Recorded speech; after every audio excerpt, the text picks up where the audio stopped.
ಓಂ ಶ್ರೀ ಗಣೇಶಾಯ ನಮಃ. ಓಂ ಶ್ರೀ ಗುರುಭ್ಯೋ ನಮಃ. ಓಂ ಶ್ರೀ ಸರಸ್ವತೈ ನಮಃ. ಮಾತೃದೇವೋಭವ ತತ್ವಮಸಿ ಚಾನಲ್ ಪ್ರೇಕ್ಷಕರಿಗೆ ನಿಮ್ಮ ರಾಘವನ್ ವೆಂಕಟರಾಘವನ್ ಮಾಡ್ತಕ್ಕಂಥ ನಮಸ್ಕಾರಗಳು. ಪ್ರೇಕ್ಷಕರೇ, ಇದು ಉಡುಪಿ ನ್ಯೂಮರಾಲಜಿ ಅಂಡ್ ಅಸ್ಟ್ರಾಲಜಿ ಕಾರ್ಯಕ್ರಮ. ಇಂದು ನಾವು ಗುರು ಗೋಚಾರದಲ್ಲಿ ಸ್ಥಾನ ಬದಲಾವಣೆ ಬಗ್ಗೆ ಮಾತಾಡೋಕ್ಕೆ ಬಂದಿದ್ದೀವಿ. ಗುರು ಜೂನ್ 2ನೇ ತಾರೀಕಿಂದ ಅಕ್ಟೋಬರ್ 31ನೇ ತಾರೀಕುವರೆಗೂ ತನ್ನ ಉಚ್ಚ ರಾಶಿಯಾಗಿರ್ತಕ್ಕಂಥ ಕರ್ಕಾಟಕ ರಾಶಿಗೆ ಪ್ರಯಾಣ ಮಾಡ್ತಾ ಇದ್ದಾರೆ. ಕರ್ಕಾಟಕ ರಾಶಿಯಲ್ಲಿರ್ತಕ್ಕಂಥ ಈ ಸಂದರ್ಭದಲ್ಲಿ ಗೋಚಾರದಲ್ಲಿ ಬೇರೆ ಬೇರೆ ರಾಶಿಗಳಲ್ಲಿ 12 ರಾಶಿಗಳ ಮೇಲೆ ಯಾವ ಥರ ಪ್ರಭಾವ ಬೀರುತ್ತೆ ಅಂತಕ್ಕಂಥ ವಿಚಾರ ನಾವು ಮಾತಾಡಕ್ಕೆ ಬಂದಿದ್ದೀವಿ. ಗುರು ಅಂದರೆ ಜ್ಞಾನ, ಸಂಪತ್ತು, ಐಶ್ವರ್ಯ, ಸಂತಾನ, ಧರ್ಮ, ಆಚಾರ, ವಿಚಾರ, ದೇವರು, ನಂಬಿಕೆ. ಇದು ಶುಭ ಗ್ರಹ, ವಿದ್ಯಾಕಾರಕರು ಇವರು. ಚೈತನ್ಯ ಕಾರಕ ಗ್ರಹ, ಜೀವಕಾರಕ ಗ್ರಹ ಅಂತ ನಾನಾ ರೀತಿಯಲ್ಲಿ ಜ್ಯೋತಿಷ್ಯ ಶಾಸ್ತ್ರದಲ್ಲಿ ಕರೀತಾ ಇರ್ತೀವಿ. ಗುರುವಿಗೆ ಸ್ವಂತ ಮನೆಗಳಂದರೆ ಮೀನ ಮತ್ತು ಧನುಸು ರಾಶಿ. ಕರ್ಕಾಟಕ ರಾಶಿಯಲ್ಲಿ ಉಚ್ಚರಾಗಿರ್ತಾರೆ. ಈಗ ಕರ್ಕಾಟಕ ರಾಶಿಗೆ ತನ್ನ ಜರ್ನಿ ಯಾವ ಥರ ಇದೆ, ಗೋಚಾರದಲ್ಲಿ ಬೇರೆ ಬೇರೆ ರಾಶಿಗಳ ಮೇಲೆ ತನ್ನ ಚಾಪು ಯಾವ ಥರ ಇದೆ ಅಂತಕ್ಕಂಥ ವಿಚಾರ ನಾವು ಇವತ್ತು ಮಾತಾಡ್ತಾ ಇದ್ದೀವಿ. ವೃಷಭ ರಾಶಿ ನಿಮಗೆ ಮುಖ್ಯವಾಗಿ ಇದು 3ನೇ ಮನೆ ಆಗುತ್ತೆ. 3ನೇ ಮನೆಯನ್ನು ಶೌರ್ಯ ಸ್ಥಾನ, ಪ್ರತಾಪ ಸ್ಥಾನ, ನಾವು ಪ್ರಯತ್ನದ ಮುಖಾಂತರ ಜಯ ಪಡ್ಕೊಳ್ಳೋದು. ಆದರೆ ಗುರು ನಿಮಗೆ ಅಷ್ಟಮಾಧಿಪತಿಯಾಗಿ 3ನೇ ಮನೆಯಲ್ಲಿರೋದ್ರಿಂದ ಎಷ್ಟೋ ಸರ್ತಿ ನಿಮಗೆ ಪ್ರಯತ್ನಕ್ಕೆ ತಕ್ಕಂಥ ಫಲ ಸಿಗದೇ ಇರತಕ್ಕಂಥದ್ದು, ನಿಮಗೆ ನಿಧಾನವಾದಂಥ ಒಂದು ಪ್ರಗತಿ ಸಿಗ್ತಕ್ಕಂಥದ್ದು. ಮುಖ್ಯವಾಗಿ ಯಾರೋ ಆರ್ಟಿಸ್ಟಿಕಲ್ ಫೀಲ್ಡಲ್ಲಿ ಇರ್ತಾರೆ, ಕೈ ಕೆಲಸ ಮಾಡ್ತಾ ಇರ್ತಾರೆ, ಕರಕುಶಲ ಕರ್ಮಿಗಳಿಗೆ, ಎಕ್ಸ್ಪೆಷಲಿ ರೈತರಿಗೆ ಕೂಡ ಸ್ವಲ್ಪ ಹಿನ್ನಡೆ ಅಂತಲೇ ಹೇಳಬೇಕು. ಕರ್ಕಾಟಕ ರಾಶಿಯಲ್ಲಿ 3ನೇ ಮನೆಯಲ್ಲಿರೋದ್ರಿಂದ, ವೃಷಭ ರಾಶಿ ಭೂತತ್ವ ಆಗಿರೋದ್ರಿಂದ ಭೂಮಿ ರೈತರು ಬೆಳೀತಕ್ಕಂಥ ಬೆಳೆಗೆ ಸರಿಯಾದಂಥ ಒಂದು ಬೆಲೆ ಸಿಗದೇ ಇರೋದ್ರಿಂದ ಕೂಡ ವಿಳಂಬ ಆಗುತ್ತೆ. 7ನೇ ಮನೆಯನ್ನು ಗುರು ನೋಡ್ತಾ ಇರೋದ್ರಿಂದ ಸ್ವಲ್ಪ ಮಟ್ಟಿಗೆ ನಿಮಗೆ ರಿಲೀಫ್ ಇದೆ. ಕುಟುಂಬದಲ್ಲಿ ಗಂಡ ಹೆಂಡತಿಯಲ್ಲಿ ಸ್ವಲ್ಪ ಅನ್ಯೋನ್ಯತೆ ಹೆಚ್ಚಾಗಿ ನಿಮಗೆ ತಕ್ಕ ಮಟ್ಟಿಗೆ ಕುಟುಂಬದಲ್ಲಿ ಶಾಂತಿ, ನೆಮ್ಮದಿ ಸಿಕ್ಕತ್ತೆ. ಲಾಭಸ್ಥಾನದಲ್ಲಿರ್ತಕ್ಕಂಥ ಗುರು ನೀವು ಮಾಡಿರ್ತಕ್ಕಂಥ ಕೆಲಸಕ್ಕೆ ತಕ್ಕಂಥ ಒಂದು ಫಲವನ್ನು ನಿಧಾನಕ್ಕೆ ಕೊಡ್ತಾ ಬರ್ತಾರೆ. ಗುರು ಲಾಭಸ್ಥಾನವನ್ನು ನೋಡ್ತಾ ಇರೋದ್ರಿಂದ ಎಫರ್ಟ್ಸ್ ಇಟ್ಟಿದ್ರೆ ಖಂಡಿತವಾಗೂ ಕೂಡ ನಿಮಗೆ ಜಯ ಅನ್ನೋದು ಸಿಕ್ಕತ್ತೆ. ಈ ಸಂದರ್ಭದಲ್ಲಿ ಮದುವೆ, ಸಂತಾನಕ್ಕಾಗಿ ಪ್ರಯತ್ನ ಮಾಡೋರಿಗೆ ಸ್ವಲ್ಪ ವಿಳಂಬ ಇರುತ್ತೆ. ಗುರುಬಲ ಕಮ್ಮಿ ಇರುವಾಗ ಶುಭ ಕಾರ್ಯಗಳು ಸ್ವಲ್ಪ ಡಿಲೇ ಆಗುತ್ತೆ. ವಾಹನ ಖರೀದಿ ಡಿಲೇ ಆಗುತ್ತೆ. ಭೂಮಿ ಖರೀದಿ, ಮನೆ ಕಟ್ಟತಕ್ಕಂಥದ್ದು ಕೂಡ ಇಂಥ ವಿಚಾರದಲ್ಲಿ ನೀವು ಪ್ರಯತ್ನದ ಮೇಲೆ ಪ್ರಯತ್ನ ಮಾಡಿದ್ರೇ ಮುಂದುವರಿಲಿಕ್ಕೆ ಸಾಧ್ಯ ಆಗತ್ತೆ. ಇದರ ಜೊತೆಗೆ ನಿಮಗೆ ನಿಮ್ಮ ಜಾತಕದಲ್ಲಿ ಕೂಡ ಶುಭ ಗ್ರಹಗಳ ದಶಾಭುಕ್ತಿಗಳು ನಡೀತಾ ಇದ್ದರೆ ಕೆಲಸ ಕಾರ್ಯಗಳು ಚೆನ್ನಾಗಿ ನಡೆಯುತ್ತೆ. ಇಲ್ಲ ಅಂದರೆ ಮತ್ತಷ್ಟು ವಿಳಂಬ ಆಗೋಕ್ಕೆ ಸಾಧ್ಯ ಇರುತ್ತೆ. ಅದರಿಂದ ನಾವು ಈ ಕೆಳಗಡೆ ಕೊಟ್ಟಿರ್ತಕ್ಕಂಥ ಈ ಪರಿಹಾರಗಳನ್ನು ನೀವು ಮಾಡ್ಕೊಳ್ಳಿ, ಗುರು ಪರಿಹಾರಗಳನ್ನು ಮಾಡ್ಕೊಳ್ತಾ ಬನ್ನಿ. ಮತ್ತು ವೃಷಭ ರಾಶಿಯವರಿಗೆ ಮುಖ್ಯವಾದಂಥ ಸಂಖ್ಯೆ ಅಂದರೆ 6ನೇ ಸಂಖ್ಯೆ. ಈ ವೃಷಭ ರಾಶಿಯವರಿಗೆ 6ನೇ ಸಂಖ್ಯೆ ತುಂಬ ಕೆಲಸ ಮಾಡುತ್ತೆ.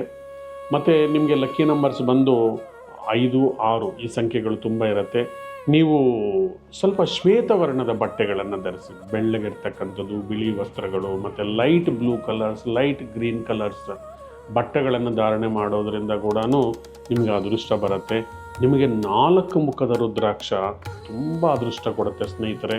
ಇದನ್ನು ನೀವು ಕತ್ತಲ್ಲಿ ಯಾವುದೇ ಸೋಮವಾರ ಸೂರ್ಯೋದಯಕ್ಕೆ ಮೊದಲು ಧಾರಣೆ ಮಾಡಿಕೊಂಡಿದ್ದ ದಿವಸ ಓಂ ನಮಃ ಶಿವಾಯ ಅಥವಾ ಓಂ ಬೃಹಸ್ಪತಯೇ ನಮಃ ಅಂತ 108 ಸರ್ತಿ ಹೇಳಿ ಅದನ್ನು ಧಾರಣೆ ಮಾಡಿ ಪ್ರತಿನಿತ್ಯ ಬೃಹಸ್ಪತಿ ಸ್ತೋತ್ರ ಮಂತ್ರವನ್ನು ನಾವು ಕೆಳಗಡೆ ಕೊಟ್ಟಿರ್ತಕ್ಕಂಥ ರೀತಿಯಲ್ಲಿ ಹೇಳ್ಕೊಳ್ಳಿ. ನವಗ್ರಹದಲ್ಲಿರ್ತಕ್ಕಂಥ ಬೃಹಸ್ಪತಿ ಸ್ತೋತ್ರ ಓದ್ಕೊಳ್ಳಿ. ಗುರುಗಳನ್ನು ಆರಾಧನೆ ಮಾಡ್ತಾ ಬನ್ನಿ. ಒಮ್ಮೆಯಾದ್ರೂ ಈ ಟೈಮಲ್ಲಿ ನೀವು ಮಂತ್ರಾಲಯಕ್ಕೆ ಹೋಗಿ ಭೇಟಿ ಕೊಟ್ಟಿದ್ರೆ ಗುರುಗಳ ಅನುಗ್ರಹದಿಂದ ನಿಮಗೆ ಶುಭ ಕಾರ್ಯಗಳು, ಪೆಂಡಿಂಗ್ ಇರ್ತಕ್ಕಂಥ ಕೆಲಸಗಳನ್ನು ನೀವು ಮುಕ್ತಾಯ ಮಾಡ್ಕೊಳ್ಳೋಕ್ಕೆ ಸಾಧ್ಯ ಆಗುತ್ತೆ ಸ್ನೇಹಿತರೆ. ಮುಖ್ಯವಾಗಿ ಈ ಕಾರ್ಯಕ್ರಮ ಮುಕ್ತಾಯ ಮಾಡೋಕ್ಕೆ ಮೊದಲು ನಾವು ಗುರುವಿಗೆ ಯಾವ ಥರ ಶಾಂತಿ ಮಾಡ್ಕೋಬೇಕು, ಗುರುವನ್ನು ನಾವು ಯಾವ ಥರ ಒಲಿಸ್ಕೋಬೇಕು ಅಂತಕ್ಕಂಥ ವಿಚಾರ. ಗುರು ಅಂತಕ್ಕಂಥವರು ಒಲಿದ್ರೆ ಶಿವ ಕೂಡ ಏನೂ ಮಾಡೋಕ್ಕಾಗಲ್ಲ. ಗುರು ಒಲಿದ್ರೆ ಎಲ್ಲವೂ ಸಿಕ್ಕತ್ತೆ. ಗುರು ಮುನಿದ್ರೆ ನಮಗೇನು ಸಿಕ್ಕೋದಿಲ್ಲ ಜೀವನದಲ್ಲಿ. ಈ ಗುರುವನ್ನು ಒಲಿಸ್ಕೋಬೇಕಂದ್ರೆ ಮುಖ್ಯವಾಗಿರ್ತಕ್ಕಂಥ ಗುರು ತತ್ವದಲ್ಲಿರ್ತಕ್ಕಂಥ ಗುರುಗಳನ್ನು ನಾವು ಆರಾಧನೆ ಮಾಡಬೇಕು. ಮುಖ್ಯವಾಗಿ ರಾಘವೇಂದ್ರ ಸ್ವಾಮಿಗಳು, ದತ್ತಾತ್ರೇಯ ದೇವರು, ದಕ್ಷಿಣಾಮೂರ್ತಿ, ಹೀಗೆ ನಾನಾ ರೀತಿಯಲ್ಲಿ ನೀವು ಈ ಗುರುಗಳನ್ನು ಆರಾಧನೆ ಮಾಡೋದರಿಂದ ಒಮ್ಮೆಯಾದ್ರೂ ಗಾನಗಾಪುರಕ್ಕೆ ಹೋಗಿ ದತ್ತಾತ್ರೇಯ ಸ್ವಾಮಿ ದರ್ಶನ ಮಾಡಿಕೊಳ್ಳೋದು, ಮಂತ್ರಾಲಯದಲ್ಲಿ ರಾಘವೇಂದ್ರ ಸ್ವಾಮಿಗಳ ದರ್ಶನ, ದಕ್ಷಿಣಾಮೂರ್ತಿ ದರ್ಶನ, ಸಾಯಿಬಾಬಾ ದೇವರನ್ನು ಕೂಡ ಗುರುವಾರ ಶಿರ್ಡಿಗೆ ಹೋಗಿ ದರ್ಶನ ಮಾಡಿಕೊಳ್ಳೋದ್ರಿಂದ ಒಮ್ಮೆಯಾದ್ರೂ ನಿಮಗೆ ಗುರು ಅನುಗ್ರಹ ದೊರೆಯುತ್ತೆ. ಗುರು ಎಲ್ಲ ಶುಭ ಕಾರ್ಯಗಳಿಗೂ ಕೂಡ ಕಾರಕ. ಸಂತಾನ, ಮದುವೆ, ಉದ್ಯೋಗ, ವ್ಯಾಪಾರ, ವ್ಯವಹಾರಗಳಲ್ಲಿ ಜಯ ಕೊಡ್ತಕ್ಕಂಥವನು ಗುರುನೇ. ಈ ಗುರುವನ್ನು ಒಲಿಸ್ಕೋಬೇಕಂದ್ರೆ ಗುರುವಾರ ಕಡಲೆ ದಾನ ಮಾಡೋದರಿಂದ, ಮತ್ತು ಶನಿವಾರ ಕಡಲೆಯನ್ನು ಶುಕ್ರವಾರ ನೆನೆಸಿಟ್ಬಿಟ್ಟು ಶನಿವಾರ ಕಡಲೆ ತಿನ್ನೋದ್ರಿಂದ ಕೂಡ ಗುರು ಶಾಂತಿಯಾಗತ್ತೆ. ಮತ್ತು ಗುರುಗೆ ಯೆಲ್ಲೋ ಕಲರ್ ಬಟ್ಟೆಯನ್ನು ಧಾರಣೆ ಮಾಡೋದ್ರಿಂದ, ಗುರುಗೆ ಯೆಲ್ಲೋ ಸಫೇರ್ ಅಂದರೆ ಇವೆಲ್ಲ ಜ್ಯೋತಿಷಾಸ್ತ್ರದ ಪ್ರಕಾರ ಧಾರಿಸಬೇಕು ಯೆಲ್ಲೋ ಸಫೇರ್ ಸ್ಟೋನನ್ನು. ಮತ್ತು ಗುರು ಮಂತ್ರಗಳಾಗಿರ್ತಕ್ಕಂಥ ಓಂ ಭ್ರೂ ಬೃಹಸ್ಪತಿಯೇ ನಮಃ ಈ ಮಂತ್ರವನ್ನು ದಿನಕ್ಕೆ 108 ಬಾರಿ, ಹಾಗೆ ಓಂ ಗ್ರಾಂ ಗ್ರೀಂ ಗ್ರೌಂ ಸಹ ಗುರವೇ ನಮಃ ಈ ಮಂತ್ರವನ್ನು ದಿನಕ್ಕೆ 108 ಸಾರ್ತಿ ಹೇಳ್ಕೊಳ್ತಕ್ಕಂಥದ್ದು. ಇಲ್ಲ ನವಗ್ರಹ ಮಂತ್ರದಲ್ಲಿ ದೇವನಾಂಶ ಗುರುನಾಂಶ ಈ ಮಂತ್ರವನ್ನು ನೀವು ದಿನಕ್ಕೆ 108 ಸಾರ್ತಿ ಹೇಳ್ಕೊಳ್ತಕ್ಕಂಥದ್ದು, ಗುರುಚತ್ರಿಯನ್ನು ಓದ್ತಕ್ಕಂಥದ್ದು. ಹೀಗೆ ಗುರುಗಳನ್ನು ನೀವು ಹೊಲಿಸ್ಕೋಬೋದು. ಮುಖ್ಯವಾಗಿ ಶುಭ ಕಾರ್ಯಗಳು ನಡೀದೇ ಇರೋದಕ್ಕೆ ಗುರುಗ್ರಹ ಒಂದೇ ಕಾರಣವಲ್ಲ, ಇದಕ್ಕೆ ಮೂಲ ಬೇರು ತತ್ವವನ್ನು ನಾವು ತಿಳ್ಕೋಬೇಕು. ಈಗ ನಾವು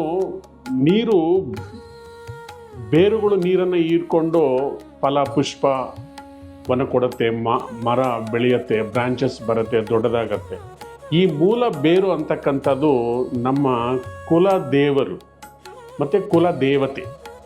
ಈ ಕುಲದೇವತೆ ಮತ್ತು ಕುಲದೇವರನ್ನು ಇಂದಿನ ಕಾಲದವರು ಜಾಸ್ತಿ ಆರಾಧನೆ ಮಾಡ್ತಾ ಇದ್ರು. ಅದಕ್ಕೆ ಮನೆಯಲ್ಲಿ ಮದುವೆಗಳು 25 ವರ್ಷ ಅದ ಒಳಗಡೆ ಮದುವೆಗಳಾಗ್ತಾಯಿತ್ತು, ಹೆಣ್ಣಾಗಲಿ ಗಂಡಾಗಲಿ.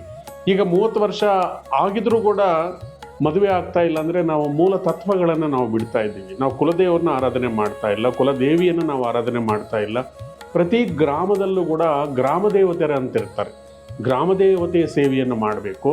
ಜೊತೆಗೆ ಇತರೆ ರೂಪದಲ್ಲಿ ಕಲ್ಲುಗಳ ರೂಪದಲ್ಲಿ ಚಕ್ರವನ್ನು ಪ್ರತಿಷ್ಠಾಪನೆ ಮಾಡಿ ಊರಲ್ಲಿ ಬೇರೆ ಬೇರೆ ಮೂಲಗಳಲ್ಲಿ ಪ್ರತಿಷ್ಠಾಪನೆ ಮಾಡಿರ್ತಾರೆ. ಇವತ್ತು ಅವನ್ನು ನಾವು ಬರೀ ಕಲ್ಲು ಅಂತ ತಿಳ್ಕೊಂಡಿದ್ದೀವಿ.